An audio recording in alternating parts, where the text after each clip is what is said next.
Hello Sea Wolves, and welcome back to the show. I'm in the middle of the race village here. They allowed me to stay over a little bit longer. They just closed everything down, and it's that time again in our lives. It's Vendee Globe time. It means the hardest race around the world. One man, one woman, 45,000 miles without assistance in an open 60. You can see him behind me here, the most advanced sailing hull designs, the most advanced foil designs, the most advanced sail designs, and of course the most advanced human survival technology. It's the hardest race in the world, and I'm very happy that we're this time around an official media partner to the Vendee Globe. So they gave me full access to all the daily updates, all the media, and we're very, very excited to be fully part of it this time. Thank you all for your great support last time around. So in this episode, we're going to just take a nice look around the village. Actually, I'm going to tape it all tomorrow morning because I just arrived here this evening, but I just wanted to show you the fantastic atmosphere here. And well, let's dive into everything that's new this year, that's changed from last time around, and take a good look at what we can expect in the upcoming race. So, little time jump. It's now the next morning. I'm here on the press terrace in the Vendee Globe village. And of course we can't really start this episode without a proper toast. So, welcome back, Wolves. I hope you have something delicious in your cup. Here we go. 3, 2, 1, to an amazing race.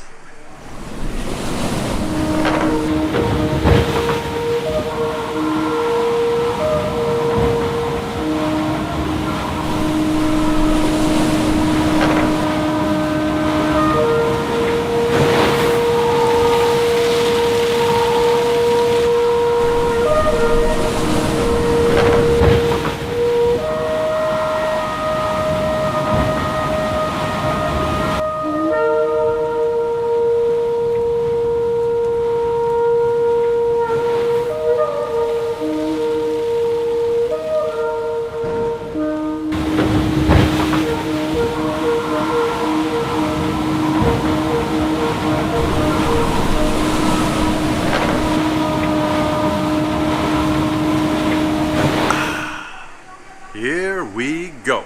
So a really cool first thing to talk about is of course the super advanced bow shapes of the Imoca class boats. And behind me here you can see two really good examples of kind of an old hull where you can see the more pointy sort of cut shape that was designed really to cut through the water, and kind of the newer, more scow bow shape that's much more rounder, where the idea is actually to create as much volume in the bow as possible so that it can kind of float through the waves and kind of rises up through the waves, which is just a different philosophy. And you can also see that these new scow bows, kind of the extreme designs of it, are actually coming up out of the water quite high, because the boats are now focusing on foiling so much more that actually the length of the waterline matters much less, where in the past they would always try to really maximize the waterline because that makes the boat kind of able to go through the water as fast as possible, you know, making kind of working against the wave principle, which limits the optimal speed of boats depending on, you know, the length of the waterline.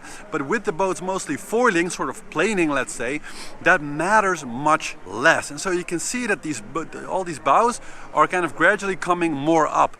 Jean Lecamp's new boat, even though that's not a foiling hull, is a great example where you can see here really how extremely high that bow is coming up out of the water. Now, another really important design factor is actually the top side of the hull. So in the newer designs, like Jeremy Bijou's Chiral, for example, you can see here, we see that, well, in previous generations, these hulls were sort of like very curved towards the inside, which helps with kind of the water flow management, because these boats are very wet, so they have a lot of water coming over the hull when they're really accelerating. And water is of course very heavy, so you want to get rid of that. You want to get it off board as fast as possible. And so the way used to be to kind of bring that down, bring it to a place where you kind of dewater it as fast as possible. But when you dig sort of like, well, a hole in the upper structure, that takes away quite a bit of volume. And so this kind of new thing that we see now in, for example, Jeremy Bijou's new Chiral, is that they also really continue the strategy of putting as much volume as possible into the hull, also on the top side. So you can see that his new boat is very round, very full, and he's effectively doing the dewatering just, you know, over the sides and not tunneling it towards the inside. And so the overall strategy seems to be to just pack as much volume into the hull as possibly, because that's going to help to get the hull kind of flying through and over the water. That brings us to the foil design. You can see the beautiful initiatives Curve, Sam Davis and Metro Koch there with their beautiful new design foils. And so after the last race, they kind of limited the maximum volume of the foils in order to more or less prevent an all-out war for who could design the biggest, most voluminous foils. And so instead of kind of a race for more and more volume, now it has become more and more about the shape. And very important in that battle is stability, because the rudders in the Imoca class are not allowed to carry foils, so they can't really take the boat completely out of the water like in the America's Cup, for example. And so that created a lot of instability, meaning that the boats kind of tend to sometimes nosedive at very high speeds. And so in order to kind of counter that, they've been working on improving the shape and the stability of the foils.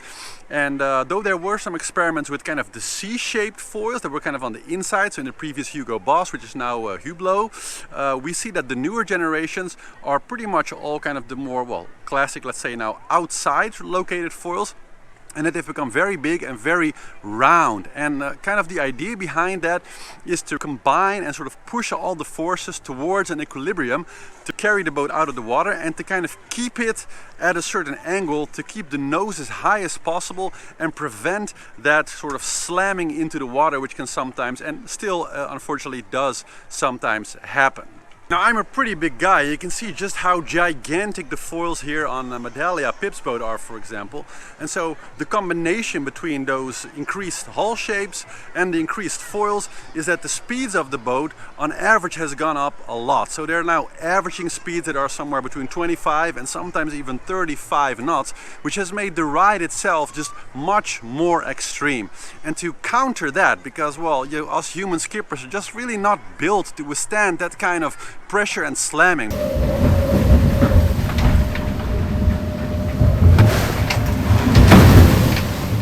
Because kind of crashing into a wave at 35 knots an hour, 35 knots is like crashing a car at, let's say, 60 or 65 kilometers an hour. So that's really rough. Those kind of bangs are really intense.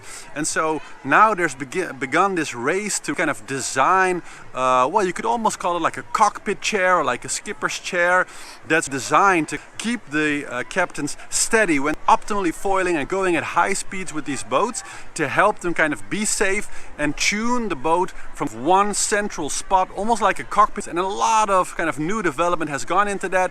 Every skipper is approaching it kind of in their own way. Probably my new personal favorite upgrade to the boat, which will navigation seat here. So we're now looking towards the back of the boat and we're in the entrance to the living space. So what we've put here is this nice big throne, big comfy seat here. Got a nice big padded bit here and then this arching bit at the back. And basically this is where all the navigation can be done from. I pull down the computer screen here, I grab my keyboard there, and now I can be sat here comfortably. I can still see everything in front, I can still see all the controls and all the data screens in the cockpit. There's the view forward. But it's also a development that's going to matter in the race, because the longer you can keep fresh, the more you can prevent injury also, because in the last in the last ocean race, for example, one of Boris Herman's crew got really quite injured because of a bang like that.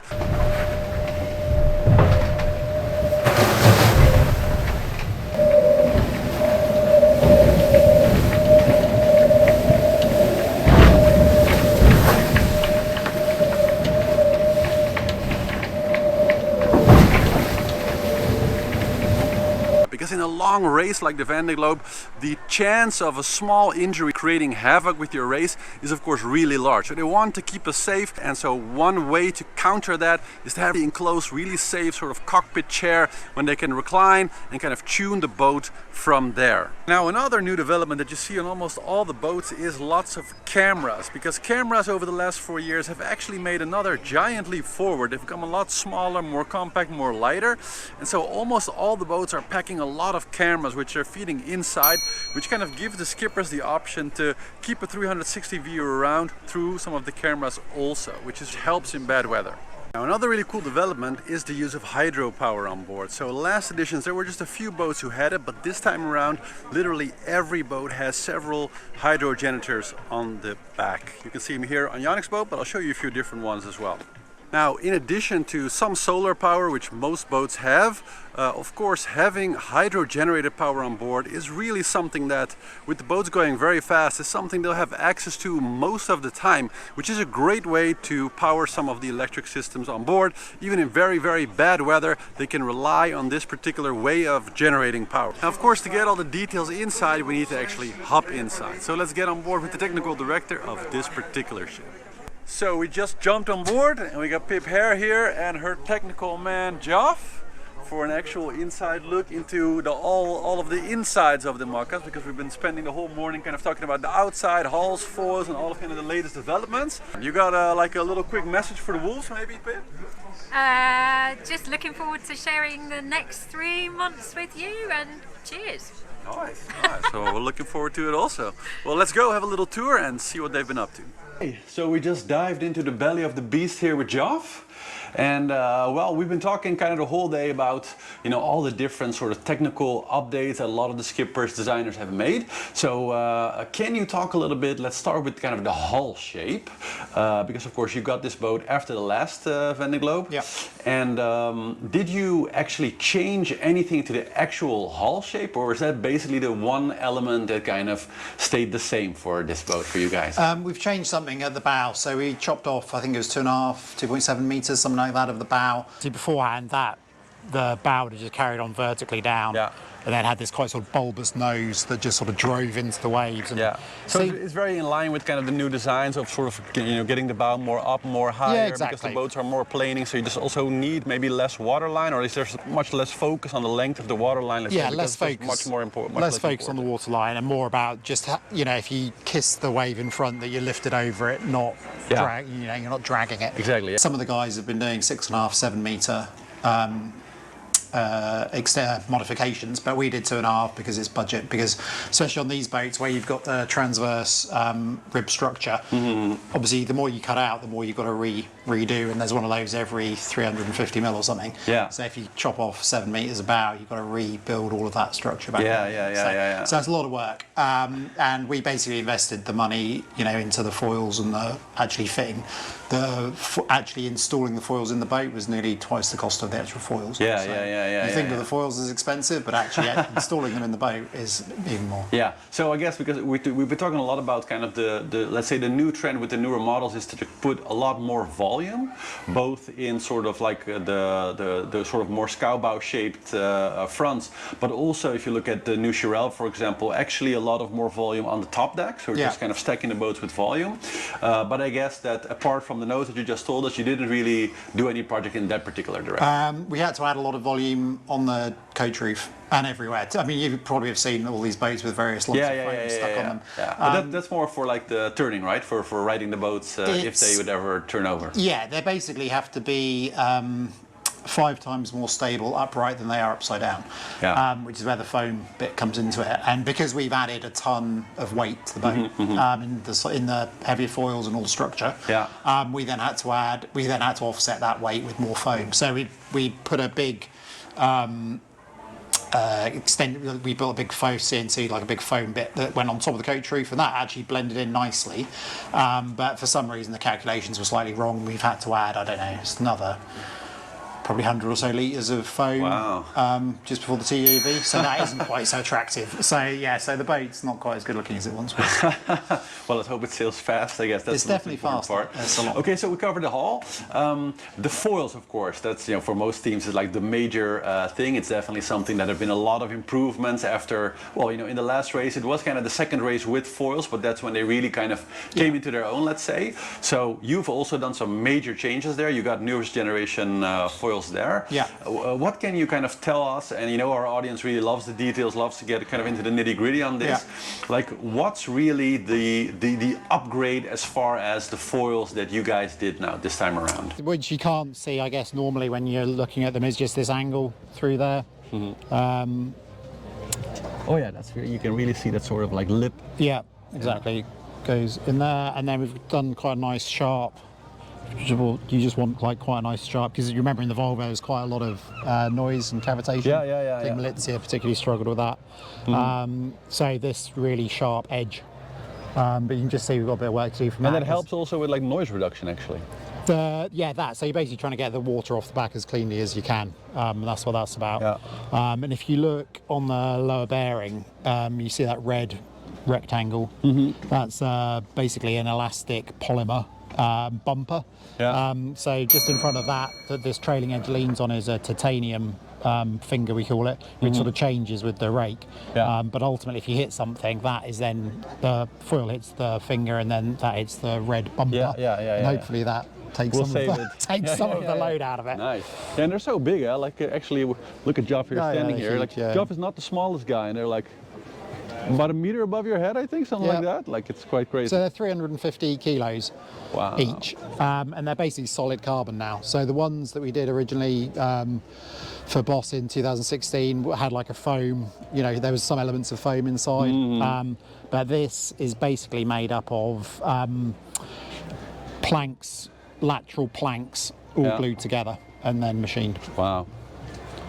But if you think they go, so from the bearing, they're then all the way into this the... is like fully This in, is fully so this in, is yeah. like if they're So at the moment, the top of it is, you know, just how under much is the extension, like when it's like fully It's extended? about 1.5 meters or something like that. Wow.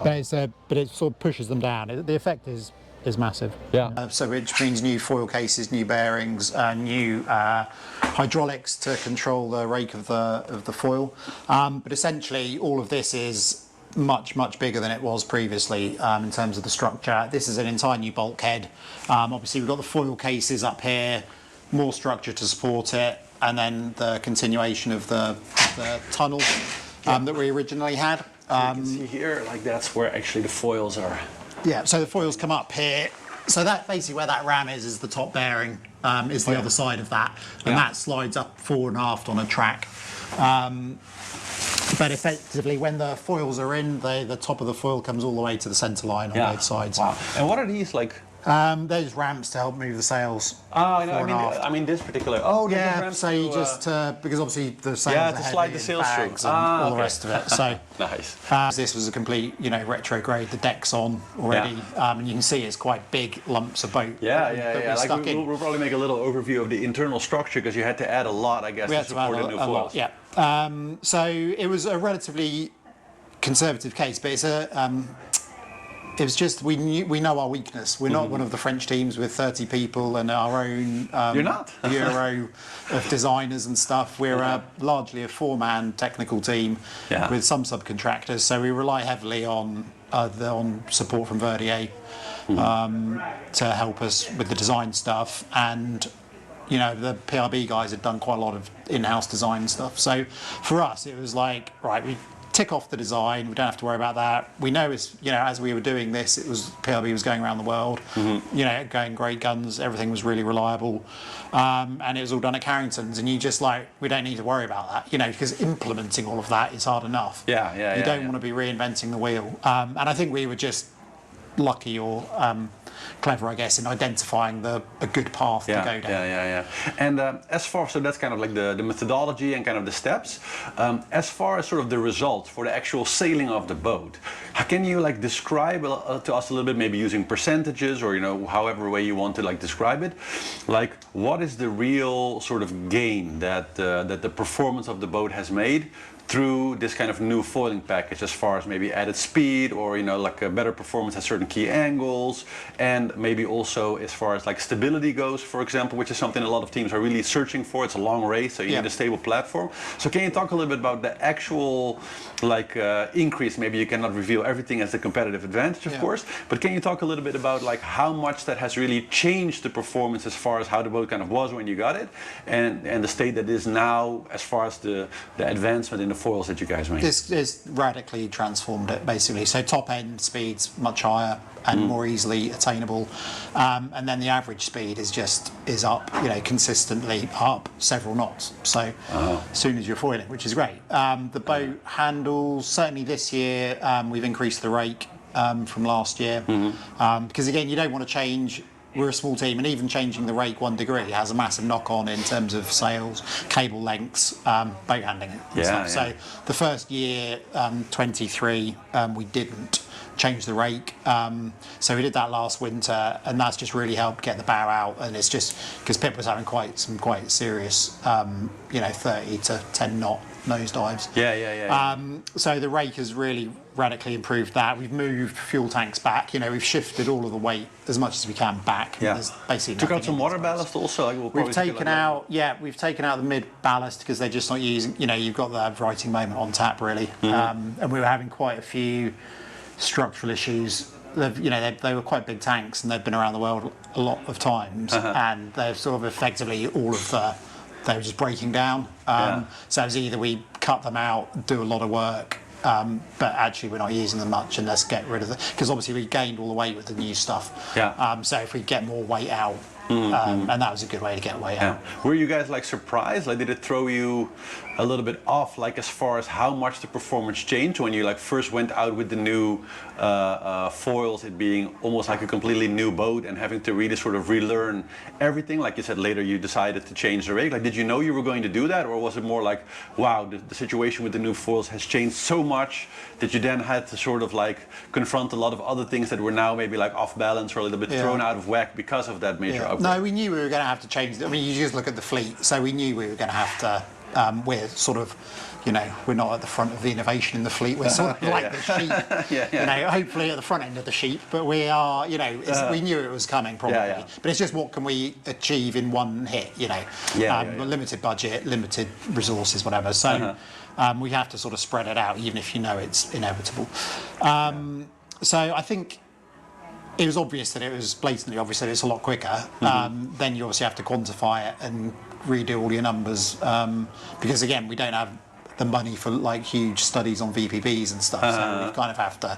Plus, Pip's a seat of the pants sailor anyway, so you kind of just have to get out there and prove it a bit. But I think the danger is that it wasn't the case before, but these boats are very quick. But the difference between like just sailing and then pushing is several knots, which obviously didn't used to be. 20 years ago that wasn't the case. So you've got to know your numbers, and you've got to know that you're sailing to, not expecting 100% all the time, but you need to know what the target is.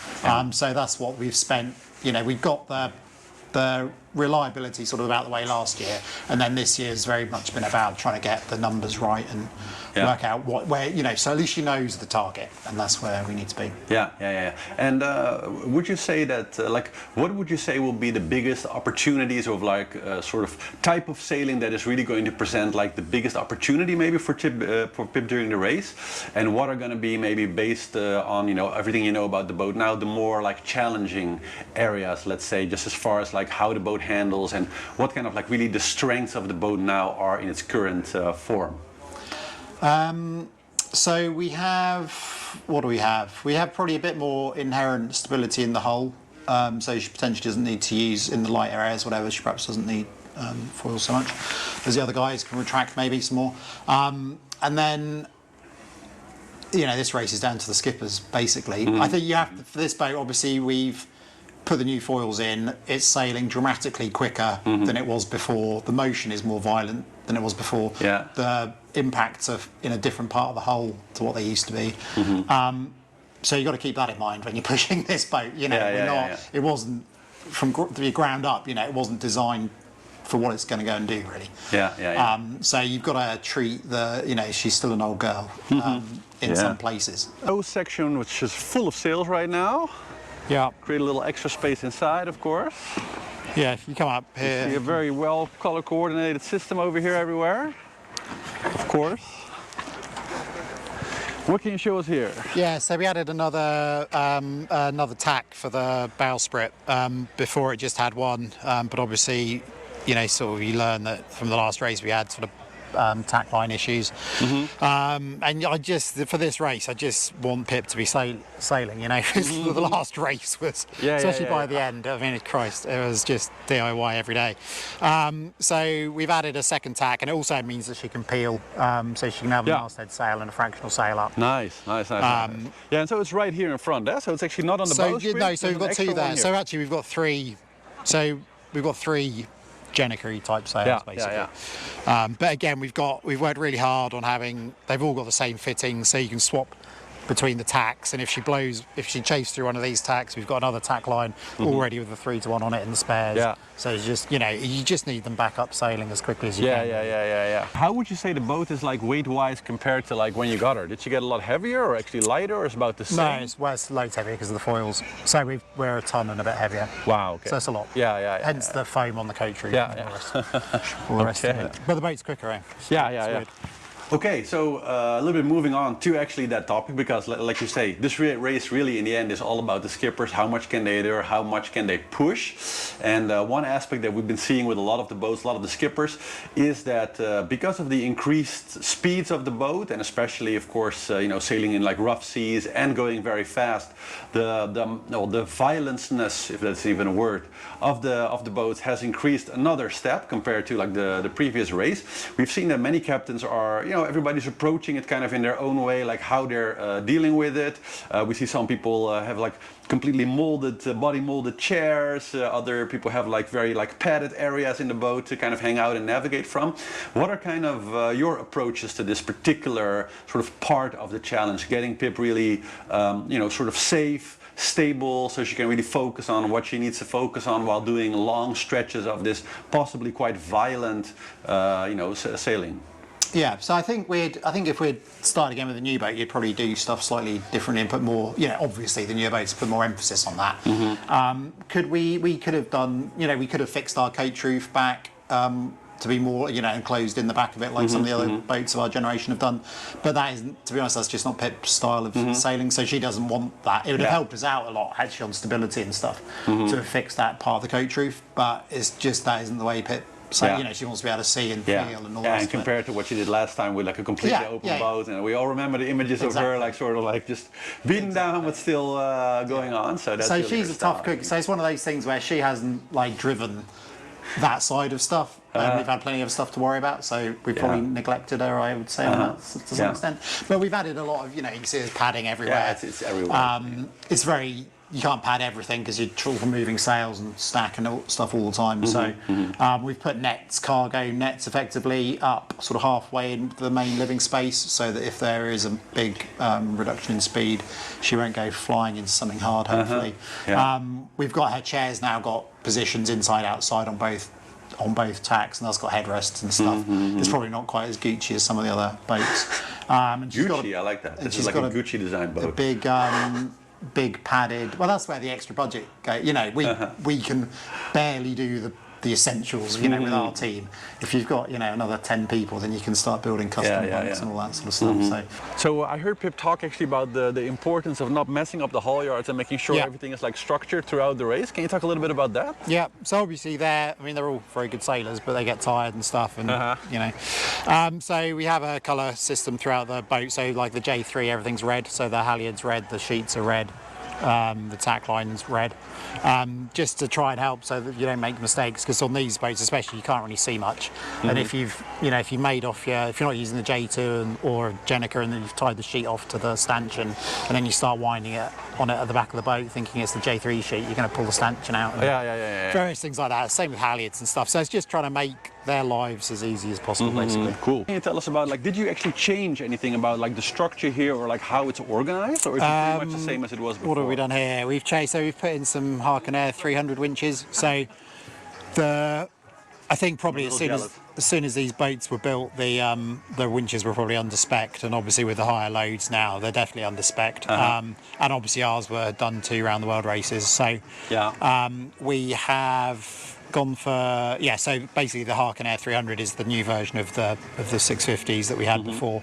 To be honest, they're still slightly underrated, so I think Harken are working on a obviously now that there's so many of these boats being built, they're building a slightly upgraded version. Well, to be a new size, a bigger size for these boats, to cope with the loads. And as far as the organisation itself, did anything change, or is it pretty much the same? No, as we're it was pretty. before? That is one thing we haven't changed really. The tillers are the same. We put a big shelf on the back, partly for. And this is the new solar, I guess, that you That's guys something new installed? solar, and the rest of it's on the coach roof. Yeah. So that is. I mean, Pip stacks the sails back there a lot downwind. But if we have a problem with the engine or something, then she just won't stack there, and it just gives us more. More capacity. We've got 2 iridium. And I guess seeing all the zippers, there is a tent. There is a tent, conservatory we call it. So this slides back the same. That's the same as it always of course, was. But it's just more. I'm a pretty big guy, and so if I want to be underneath the coach roof, it's pretty low. Yeah, I think that's part of the reason we didn't fix it, because obviously the new boats have a low. They drop the cockpit. Of course, So it would be pretty cramped under here. So basically she slides the coach roof off, and then she has a tent extra to really close the back if she really wanted to or needed that. Exactly. Well, all the water has a habit of whipping back. So you'd think it all goes that way, but it doesn't. It sort of flicks back. It goes where you don't want it the most, right? Exactly. That's what it does. And we still have a problem with, we have a dam that fits in there and goes across there to stop water sloshing forward. Nice. Oh, that's good. If she has a big stop, stop it going down below. Well, let's hop in. Let's see some of the. Very nice.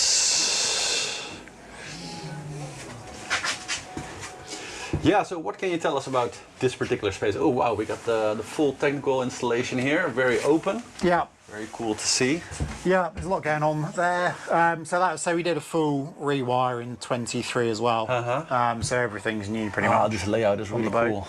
And a lot of that was actually pre-done off the boat, because obviously the electricians always get squeezed at the ends of these projects where you've still got boat builders trying to grind. I'm sure there's some technical wolves watching this going, oh, that's so nice. Yeah. Well, we had a technical partner come down that are into all that sort of stuff, and they were like, oh my God, that's a lot going on. And obviously, by the way, checking, oh yeah, breakers and all that. And cool. it all gets fed into a little computer, and that you can have at home. And it's kind of worrying that all these, Ethernet switches and stuff are just USB hubs and stuff. Should really be in an office, and yet they're being thrown around the world. So we've still got 2 pilots, that drive the rams, and then we've got the Exocet processors there, which sit on top of it. So I hope it's all new wiring, new connections, because the danger with an 8-year-old boat is that So that's also something that you really updated just to be better safe than sorry, and just full new electronics throughout the boat. Nice. Yeah, I see the burner there. Yeah. With the all important coffees. Yeah, the kitchen down there. What else? The mottled paint is a hangover from Bank Pop, where they had actually originally painted it all white, and then they were a bit overweight, and they scrubbed it all off again. Their performance manager made them paint it all, sand it all off again. Yeah. So it gives it kind of a nice. Yeah, it's kind of. We've rugged, got used to it. Look. I kind of like it. It's okay. It's nice. And I see that we have the chair here also. Yeah, the chair, and then the net behind it that she can put up to catch herself. And that actually goes on some kind of pedestal, right? That you got in the outside, so she can look to the canopy wall. Yeah, the seat. So the seat, the same sort of position down there each side, and then in the in the cockpit, she can see out the bubble and hang out up there. I mean, originally it was a steering, because the tiller can still go there. Clearly, That's not going to happen so much these days. What will be sort of the sleeping area for? Is it sort of on the side? I see that's a bunk there. Oh yeah. So they're the bunks for the rules are on the top, but they're just for stacking really. Far back. Scoops feed the aft ballast. But again, you can see the ramp there. There's a scoop for the water ballast. And then there's a big pad at the back of the boat that she can attach her the big foam bed here. Nice. So she can drag everything all the way to the back. Yeah. Awesome. Yeah, the paint actually looks cool, this kind of sand idea. Yeah. Got the solar panels blinking away there. Really Yeah. Something's doing something important over there. Yeah. Nice. But then if you look under there, under So the that's where we just were before. floor. You guys were curious kind of what the front of the hall is, just a big empty space. It's big though, you can have a party here. It's like This is the biggest space in the boat. I mean, I guess one thing is that we've basically reinforced. I think it's something near 80 of the ribs. In the summer, because we were popping. See these delta section ribs. We broke. I think carbon here, probably for the carbon lovers. It's looks amazing. So we're kind of torn. Like really, like in my heart of hearts, I'd like to paint it white. But the leave it like that. But the problem is if you paint it white and we have a problem during the race, then Pip's got to sand through all the white paint. So if it's white, it helps you identify. You know, it's easier to see if you've got a crack. But the downside is she's then got to sand the paint off before she can actually repair it. So we've actually pre-made 4 sections of that over that will just clamp over the top of it if she breaks some, so she can just cut it down into lengths and stick it on so she can get back racing. But I'm hoping that we've done, you know, with Vendee, we identified all the areas that they thought were at risk. And we, like I say, we've done 80 repairs. Wow, it looks incredibly sturdy. Nice, beautiful. Yeah, with the BNG unit here in the center. The tunnel. Got the tunnel, so that then goes into that. So effectively that, if we open that hatch, you've got the keel underneath. But effectively all the halyards, reefs, everything from the mast comes down through the deck. And these are like the tunnels and then it goes to feeds back here. So all tack lines, halyards, everything comes back through these. Nice. What are your predictions for like the start of the fleet? Like, do you have any idea of like what the weather's going to be already? Like, what do you guys are looking at now? Last time I looked yesterday, it was quite light downwind, which should be fairly challenging. I think be interesting sail choices and all that kind of stuff to do. Nice. So yeah, downwind starts quite hard actually on these boats because changing a sail takes so long that you kind of. Do you start with what you want to sail with, or do you start with something else and then change or whatever? So, yeah, it can be good. And then, you know, if the main thing is if the fleet can get out of Biscay without getting clobbered, then that's good for that's good for everybody, I guess. Really. It's extremely foggy out today here. Actually, you can see about like 200 meters or something. So let's hope that clears. That was a nightmare last year. So. And we're out early. I think we're off the dock at 8:20 or something. We're one of the first boats out, so we've got a lot of time. Sitting around out there. Okay. Well, how do you think people do during the race? Should do well, Okay. Well, I think we've pretty much seen it all, Jov. Thank you very much. No worries. Excellent tour. Thank you. So I guess that was already a lot of information to absorb on this day, and as you can see it started kind of good, but now it's getting pretty foggy, so let's hope that all clears before the start in a few days. But that's it for this first episode. In the next report we're going to look at the entire racetrack around the world and all the various challenges that await the skippers as they sail around the world. So that in the next episode, and of course we're going to talk about my personal favorites, why I think they will do well, and we'll get into lots of other really cool technical details. So hope you enjoyed this. Make sure to like the video, subscribe, hit the bell icon so you get all the updates as they come in over the next 3 months as we're racing, and see you in the next episode. Ciao, ciao.